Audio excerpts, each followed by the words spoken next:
Isang 18 anyos pa lamang na dalaga na tagpo ang wala ng buhay sa loob ng inuupahang silid sa Baguio City noong September 2024.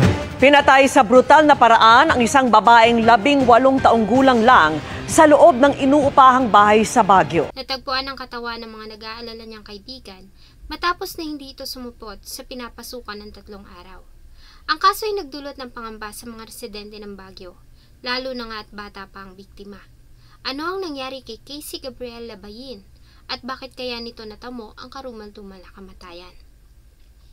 Bago ko po ipagpatuloy ang ating kwento, sa mga bago po sa channel ko at nais sa mga ganitong klase ng kwento ng krimen na nangyayari sa loob at labas ng ating bansa ay maaari pong pakipindot ang ating subscribe button at notification bell para ma-notify kayo pag may mga bago tayong upload na videos. September 19, 2024, nang makatanggap ng report ang tanggapan ng kapulisan ng Baguio City tungkol sa natagpuang wala ng buhay na katawan ng isang babae sa paupahang bahay sa Purok 21 San Carlos Heights, Barangay Irisan, Baguio City. Agad naman silang tumugon sa nasabing tawag at agad na tinungo ang crime scene kasama ang scene of the crime operatives para maproseso ang pinangyarihan ng krimen. Pagdating nila sa lugar ay tumambad sa kanila ang nakahubad at dugo ang katawan ng 18 anyos na dalagang si Casey Gabriel Labayin na tubong Nueva Vizcaya. Si Casey, o mas kilala ng kanyang mga kaibigan at pamilya sa tawag na Batching, ay ipinanganak noong April 19, 2006 sa Nueva Vizcaya. Ang kanyang mga magulang ay nabibilang sa mga kababayan nating Ifugao. Dahil sa malamig na klima sa lugar, ay kapansin-pansin na makinis, maputi at mapula-pulang kutis ni Batching. Bata pa lamang ay taglay na nito ang magandang pisikal na anyo, mapungay ang mga mata, pantay at mapuputi ang mga ngipin. Kaya naman marami ang naaaliw kay Batching. Nang mag-aral ay palagi din itong nakukuha bilang representative ng paaralan sa mga paligsahan. Hindi lamang nangingibabaw si Batching dahil sa kanyang ganda, kundi ganun din sa husay nito sa akademya. Hindi man nangunguna sa klase ay palagi naman itong nakakakuha ng karangalan. Bata pa lamang si Batching ay mahilig na itong mag-ayos ng sarili at kitang-kita ang hilig nito sa fashion. Hanggang sa tuluyan na nga itong magdalaga. Palakaibigan din at masaya itong kasama, kaya naman malimit na itong mamasyal kasama ng mga kaibigan. Bagay na hindi nagustuhan ng kanyang mga magulang dahil sa malimit nitong pag-alis ng bahay. Dahil sa kakulangan sa kakayahang finansyal, nang makapagtapos ng high school ay hindi na nag-aral si Batching at sa halip ay nagtungo ito sa Baguio City para magtrabaho. Dahil sa angking kagandahan ay agad naman itong nakahanap ng trabaho bilang isang customer care assistant sa isang bar sa kahabaan ng Bocaucan Road. At dahil nga may kalayuan ng Nueva Vizcaya sa Baguio City, ay naghanap ng paupahang silid si Batching sa Baguio na malapit sa pinapasukan. Dahil sa mabait pala kaibigan at magalang na bata, ay mabilis na nakahanap ng mga bagong kaibigan si Batching sa kanyang bagong tirahan sa Purok 21 San Carlos Heights, Barangay Irisan. Palangiti kasi ito at magalang. Ayon sa mga tao sa lugar ay isang buwan pa lamang na nangungupahan doon si Batching, pero kilala na ito ng lahat ng nakatira doon. Sa gabi ang trabaho nito, kaya naman sa araw ay nasa bahay lamang ito maghapon.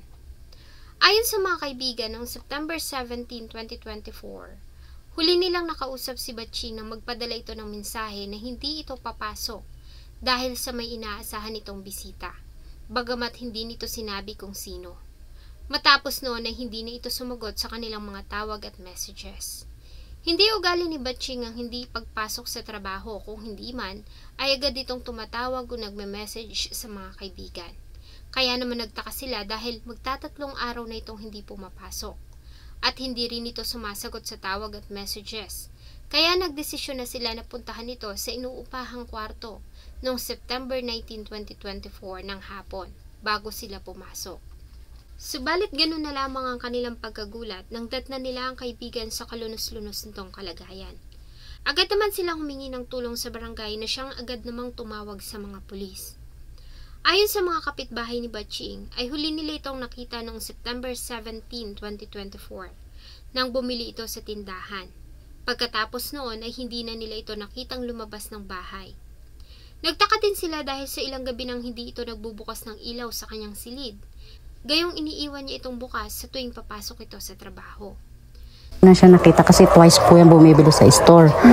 Ngayon bandang alas 6, nagdaan po ako dyan, patay po yung ilaw. 20 hours ago, naka-online siya. Sabi ko nga po, imposible hindi to mag-open. Sa initial investigation ng SOCO, ay nagawa nilang makakuha ng ilang mga ebidensya sa lugar. Malaki din ang posibilidad na ginahasa ang biktima dahil sa wala itong suot na kasuotan. Maliban dito ay naliligo ang biktima sa sariling dugo, sanhi ng 6 na saksak na tinamo nito sa kanyang leeg at dibdib. Maliban dito ay may ilang mga gamit din na nawawala ang biktima. Meron po siyang 6 na stab wound sa kanyang right neck area. Kalat yung dugo, yung supremacy, and may indication na may struggle po talaga. Ayon sa isang ginang na nakatira sa lugar, dapat sana'y kukunin niya ang damit na labahin ni Batching noong September 18, 2024 ng hapon. Bagamat nagtaka siya dahil hindi ito nag-message sa kanya. Ganun pa man ay nagtungo siya sa paupahan nito. Ilang beses siyang tumawag pero walang sumasagot, kaya agad din siyang umalis. Sa ginawang investigation, ay agad silang humanap ng CCTV sa lugar. May mga CCTV camera ng barangay sa labas ng paupahan na malaki sana ang may tutulong sa kaso. Subalit ang kanilang tignan ay hindi pala gumagana ang mga ito. Ayon sa barangay captain ng lugar ay nasira ang mga kamera noong nagdaang bagyo at hindi pa ito naaayos. Yung CCTV ng barangay talagang natamaan nung nakaraan na typhoon.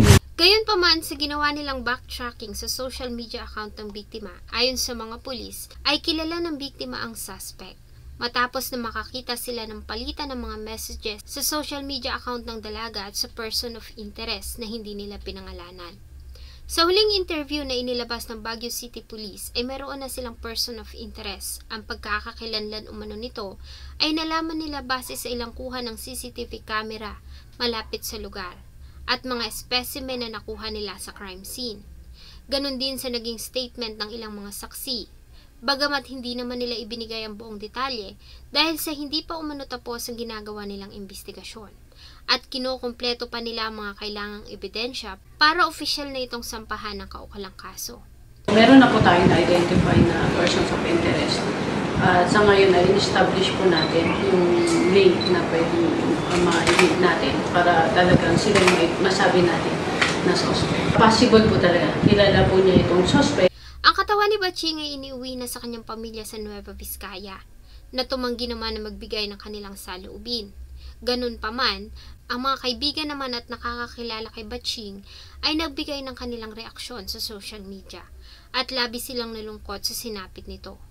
Ang hiling nila ay mabigyan ng hustisya ang masakit na naging kamatayan ng dalagang si Casey Gabriela Bayin.